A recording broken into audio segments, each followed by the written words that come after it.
मेरे बच्चों सुप्रभात। आओ हिंदी व्याकरण सीखें कार्यक्रम में आप सबका हार्दिक स्वागत है। मेरे बच्चों, हमने स्वर संधि के पांचों भेद पढ़ लिए हैं। आशा है आपको अच्छी प्रकार से समझ में भी आ गए होंगे। यदि स्वर संधि को लेकर आपका कोई प्रश्न है, आपकी कोई जिज्ञासा है, तो आप कमेंट बॉक्स में जाकर अपना प्रश्न पूछ सकते हैं, ताकि आपके प्रश्न का सही उत्तर दिया जा सके। प्यारे बच्चों, संगम टीवी ज्ञान का एक दरिया है, जिसमें हिंदी व्याकरण के पाठों का सबसे सरल और सटीक विश्लेषण किया जाता है। आज का हमारा पाठ है व्यंजन संधि। स्वर संधि के बाद हमारा संधि का दूसरा भेद व्यंजन संधि। व्यंजन संधि की परिभाषा देखिए। व्यंजन के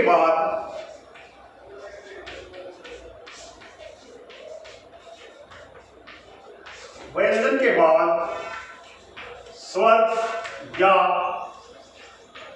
व्यंजन आने पर व्यंजन के बाद स्वर या व्यंजन आने पर उनमें जो विकार सहित मेल होता है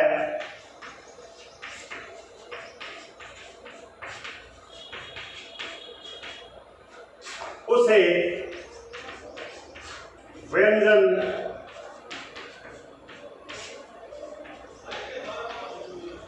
संधि कहते हैं।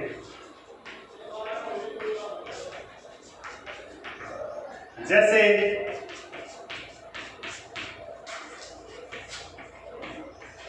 जगत जमा इस,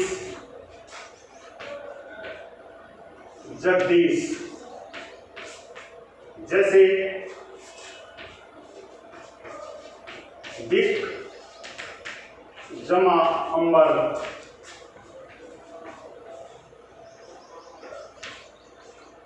दिगंबर।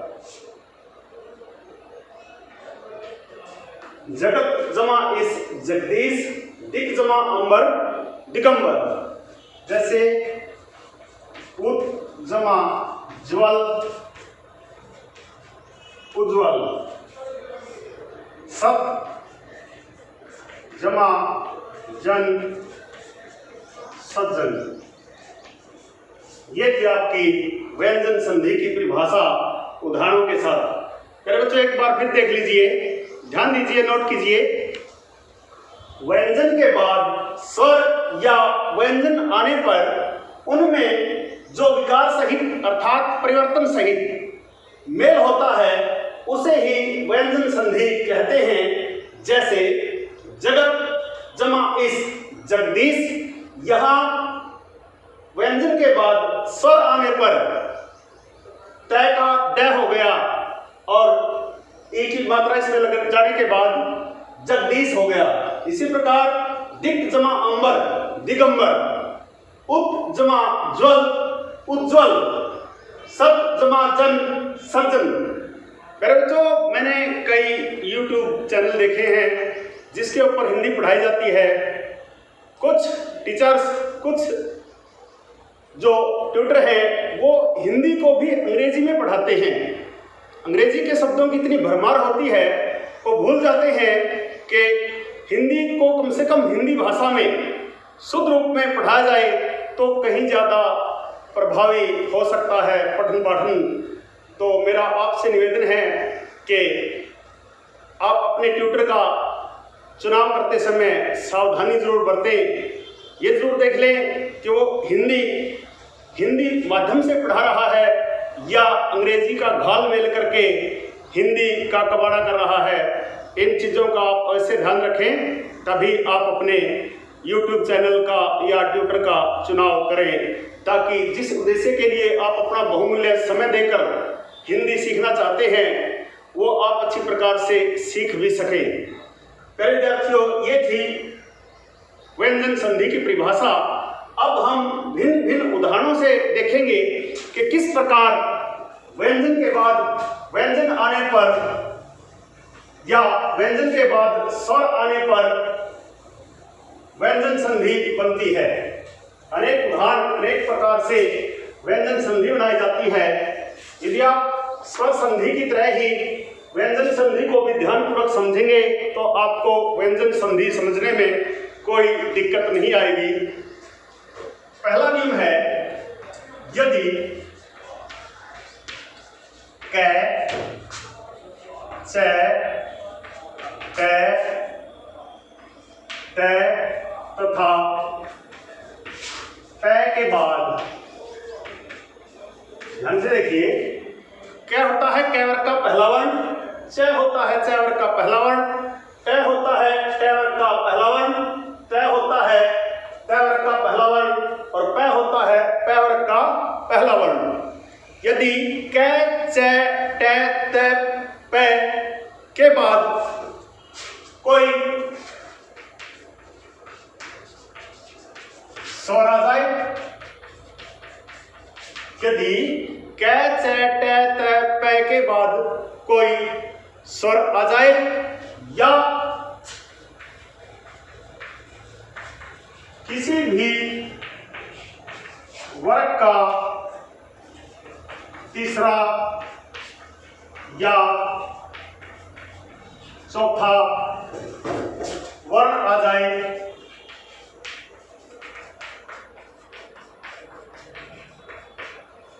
या यह र वह है या यह र वह है में से कोई वर्ण आ जाए तो यदि क, च, ट, त, प के बाद कोई स्वर आ जाए या किसी भी वर्ग का तीसरा चौथा वर्ण आ जाए या यह र वह है में से कोई वर्ण आ जाए, तब क को ग, च को ज, ट को द, ट को ड, ट को ड, ट को द तथा प को प हो जाता है।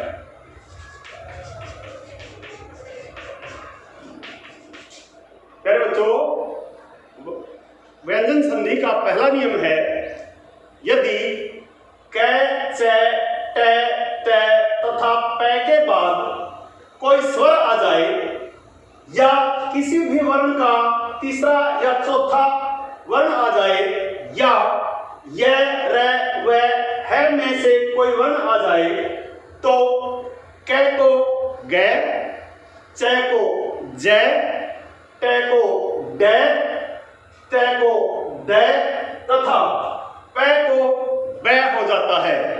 जैसे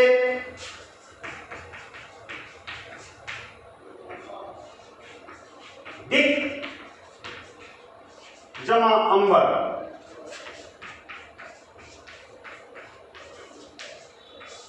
जैसे दिक जमा अंबर दिगंबर, यहां क्या वर्ण है, जिन दो शब्दों के अंदर संधि होनी है उनमें पहला वर्ण है, पहले शब्द का अंतिम वर्ण है क और आपका संधि का नियम कहता है, यदि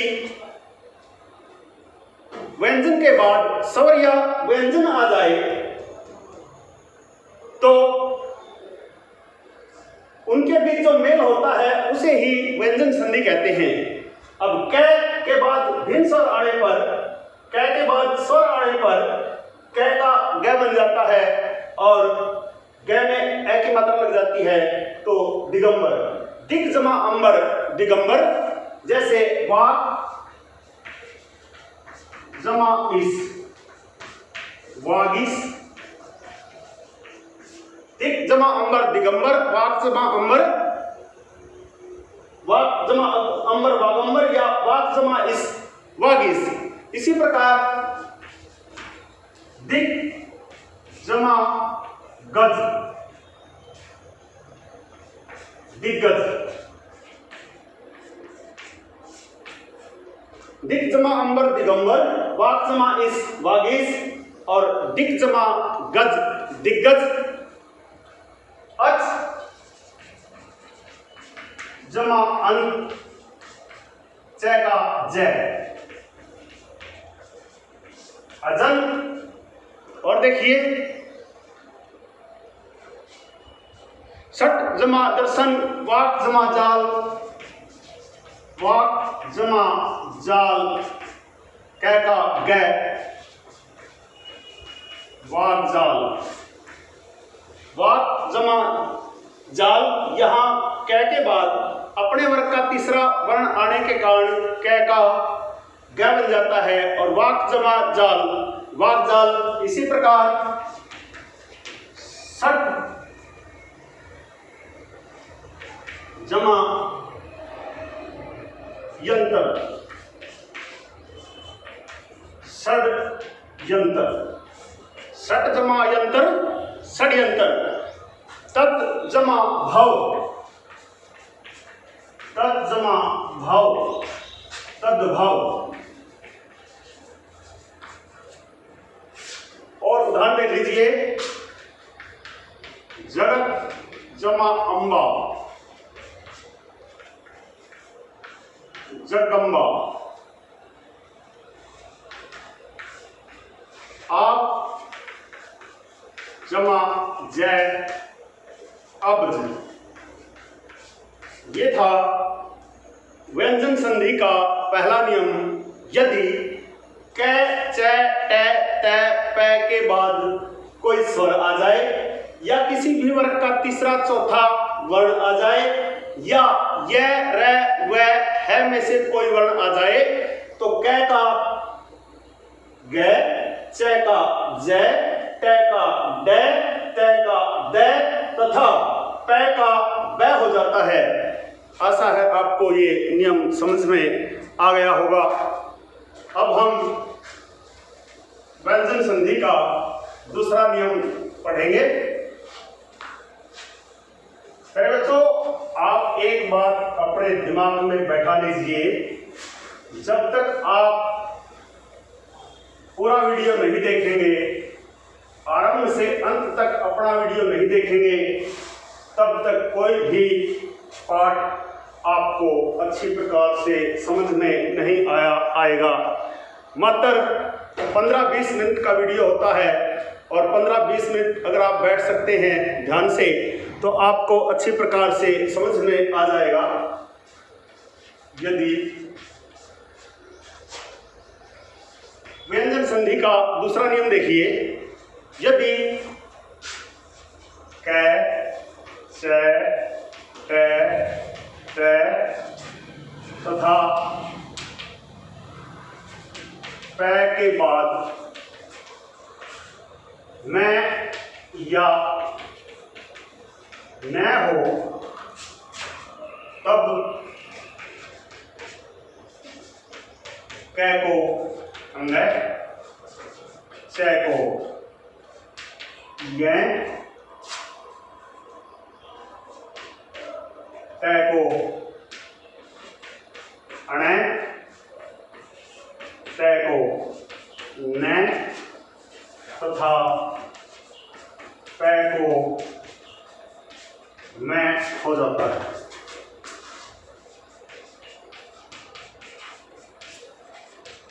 बच्चों, पहले व्यंजन संधि का दूसरा नियम देखिए। यदि कै च ट त ये अपने अपने वर्गों के पहले वर्ण हैं, कै वर्ग, च वर्ग, ट वर्ग, त वर्ग, प वर्ग।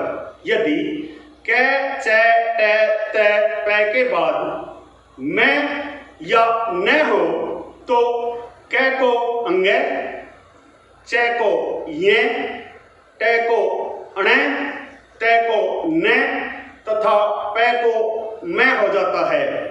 जैसे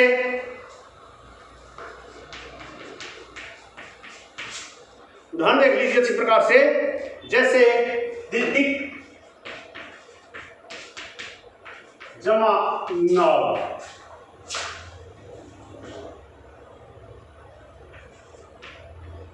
दिन्नाव, चित जमा मय, चिन्मय, जैसे चित जमा मय, चिन्मय, जैसे सट जमा मास,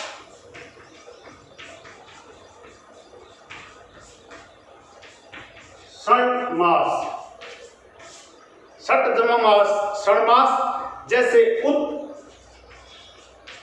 जमा नयन, उन्नयन।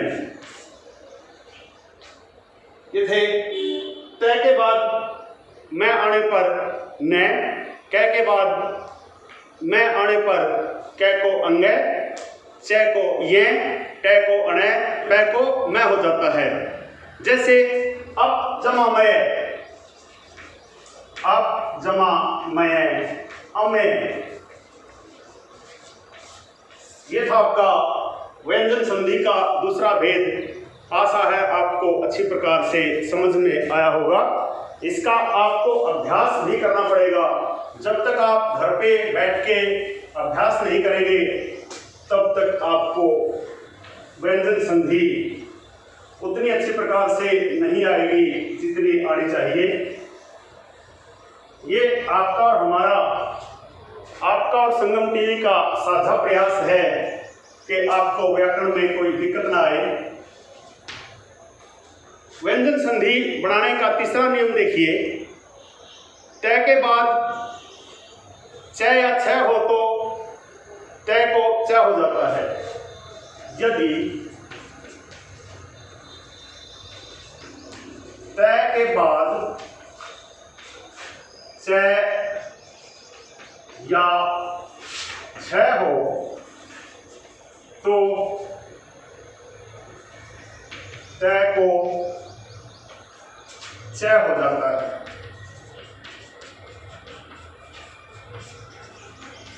यदि तय के बाद च या छ हो तो तय को च हो जाता है।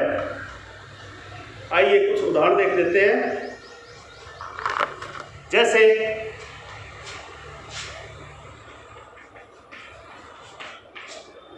उत जमा चार्ण, तय के बाद च, उत जमा चार्ण उच्चारण, उत जमा चार्ण उच्चारण। जैसे सत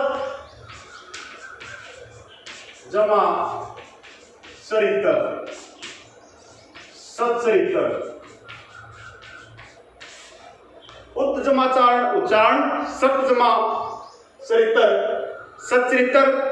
जैसे उत जमा छिन्न, उत जमा छिन्न उच्छिन्न। जैसे और उदाहरण देख लेते हैं। सत जमा सत, हम देखेंगे अगला उदाहरण। दो या दो से अधिक शब्दों को मिलाने से भी एक हम 3 शब्दों का उदाहरण यहां देखते हैं। जैसे सत जमा चित जमा आनंद, यह हो जाएगा सच्चिदानंद, सच्चिदानंद। ये था व्यंजन संधि का तीसरा, जिस प्रकार तीसरा नियम था ये व्यंजन संधि का, जिसको आप अच्छी प्रकार से समझ गए होंगे। एक बार फिर देख लीजिए। यदि तय के बाद च या छ हो तो तय को च हो जाता है। जैसे उत जमा चार्ण उच्चारण, सत जमा चरित्र सच्चरित्र, उत जमा छिन्न उच्छिन्न, सत जमा चित जमा आनंद सच्चिदानंद। आशा है आपको व्यंजन संधि का यह नियम भी समझ में आ गया होगा। अब हम व्यंजन संधि का चौथा नियम करेंगे।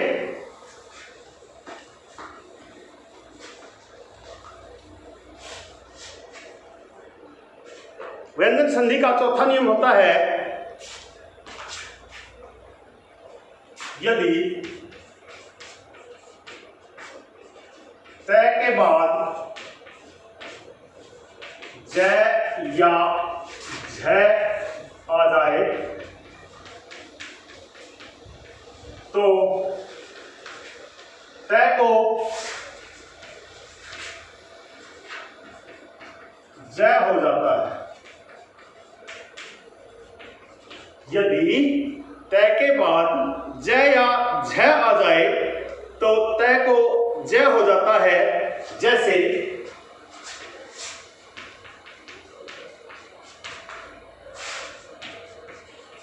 सत जमा जन तय को जय।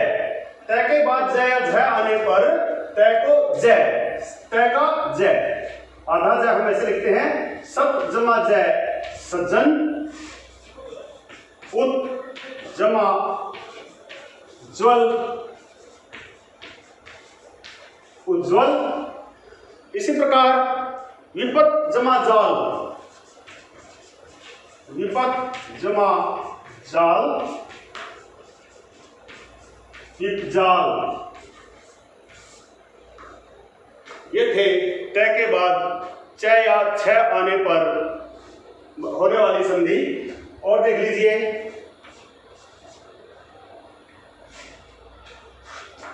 आप जब तक व्यंजन संधि का पूरा वीडियो नहीं देखेंगे तब तक आपको व्यंजन संधि इतनी आसानी से समझ में नहीं आएगी।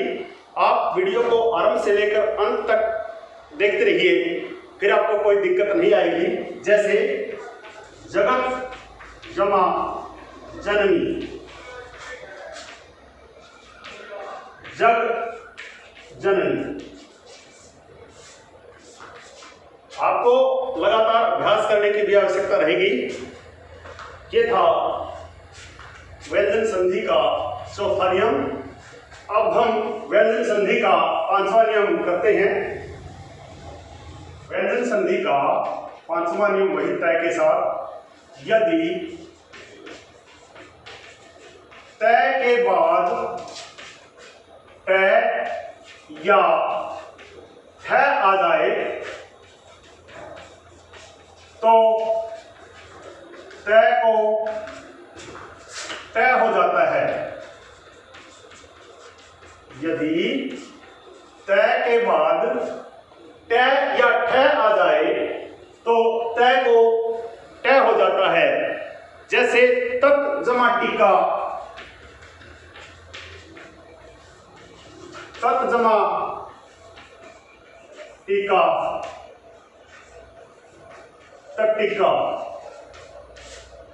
यदि तय के बाद तय या ठय आ जाए तो तय को तय हो जाता है।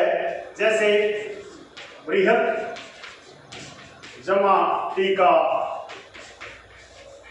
वही टीका। फिर तो ये थे व्यंजन संधि के आज के 5 नियम। आशा है आपको समझ आए होंगे। यदि आज का व्यंजन संधि का यह पाठ आपको समझ आया हो तो इस वीडियो को लाइक, कमेंट्स और ज़्यादा से ज़्यादा शेयर अवश्य करें। यदि आप वास्तव में हिंदी भाषा और हिंदी व्याकरण सीखना चाहते हैं और आप नए हैं तो आप संगम टीवी को सब्सक्राइब अवश्य करें। और यदि आप चाहते हैं कि संगम टीवी पर पढ़ाए जाने वाले पाठों का सबसे सरल और सटीक विश्लेषण जैसे ही YouTube पर अपलोड हो उसका नोटिफिकेशन आपके पास पहुंचे, आप बेल आइकन को जरूर दबाएं। खुश रहें, मस्त रहें, योगा करें। माँ सरस्वती की कृपा आप पर बनी रहे। आपका दिन मंगल